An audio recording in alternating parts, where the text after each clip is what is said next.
तर मित्रांनो, आता उन्हाळ्याचे दिवस आहेत आणि या उन्हाळ्याच्या दिवसामध्ये बॉडीला तुमच्या पाण्याची जास्त गरज आहे. सोबत कंटिन्यू प्रॅक्टिस करताना पाणी ठेवा. एनर्जीसाठी सीझनल जे फ्रूट आहेत ते कंटिन्यू फ्रूट खात राहा. थोडासा खर्च करा. ग्राउंड आलेत सर्वांचे.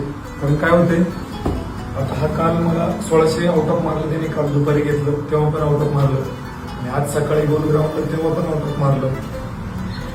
आणि ग्राउंड आउट ऑफ मारून त्यांनी गोळे आज एवढे 50 थ्रो केले. बाकीचा पण वर्कआउट केला, त्याच्यानंतर त्यांनी लॉंग रनिंग केली आणि 50-50 गोळी थ्रो करतो. सगळ्यात जास्त डेडिकेशन होतं. आणि क्लासला बसल्यावर आता लेक्चरला अचानक त्याला घाम फुटलं.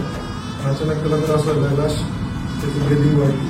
मी लेक्चर बंद करून आम्ही त्याला हॉस्पिटलला घेऊन आलो. नॉर्मल आहे सगळं, पण काळजी घ्या.